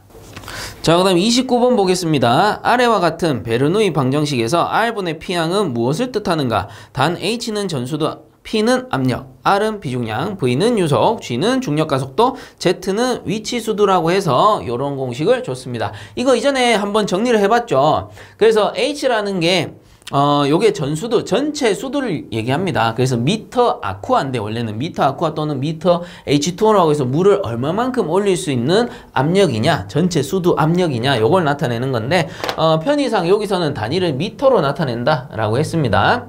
그래서 전수도라는 거는 각각의 수도를 다 더한 게 전체 수도가 되는 거죠. 그래서 첫 번째가 이제 압력에 관계된 압력수도, 두 번째가 V가 유속이죠. 유속에 관련된 속도수도, 그 다음에 Z가 이제 위치에 따라서 압력이 다를 테니까 위치가 높을수록 압력은 더 많이 들겠죠. 그래서 위치수도라고 배우긴 했는데 한 번만 더 정리를 하도록 합시다. 자, 첫 번째 항 R분의 P라는 거는 P가 압력의 단위가 kg/m의 자승이고 그 다음에 비중량이 kg/m의 삼승이란 말이에요. 그래서 kg 약분되면서 2개 날라가고 1개가 번분수하면 역수치에 올라간단 말이에요. 그럼 미터가 남으니까 자, 요 첫 번째 압력수도의 단위가 미터 단위가 되는 것이고 그 다음 두 번째 이게 속도수도인데 속도수도 같은 경우는 유속이 미터/세크잖아요. 근데 V의 자승이죠. 그러니까 미터의 자승/세크의 자승이 됩니다. 자승이 붙었으니까 나누기 EG라는 거는 요거 이제 G가 중력 가속도인데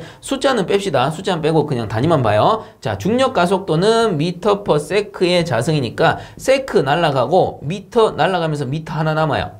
그럼 마찬가지 요것도 미터가 됩니다. 속도수도. 그 위치수도는 더 말할 것도 없죠. 당연히 위치죠. 높이일 테니까. 높이 또는 이제 거리가 될 테니까 요 위치수도. 그래서 얘들 세 가지를 다 더하면 결국은 전체 수도가 나오더라. 요게 베르누이 방정식이 되는 겁니다. 자, 그러면 각각 어떻게 부릅니까? 요 P 압력이죠. 그래서 압력 수두라고 부르는 것이고 자, 이건 속도니까 속도 수두라고 부르는 것이고 Z는 위치니까 위치 수두라고 부르는 겁니다. 그래서 요게 이제 전수도, 전체 수두입니다. 전수두. 다 더한 거니까 전수도가 되겠더라. 이렇게 보시면 된다라고 했죠. 그리고 뭐 참고적으로 전수도는 압력에 비례하고 유속의 제곱에 비례하고 위치 에너지에 비례한다. 이렇게 배웠었고요. 뭐 비중량에는 반비례하는구나. 그리고 중력 가속도에는 반비례하는구나. 이렇게 볼 수도 있고 속도 수도 이 전체로 봐도 됩니다. 전체로 봤을 때 압력 수도 비례, 속도 수도 비례, 위치 수도 비례 이렇게 볼 수도 있다라는 겁니다.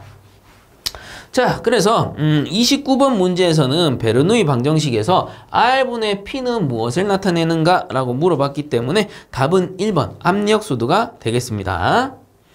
자, 그 다음 30번 이어서 풀도록 할게요.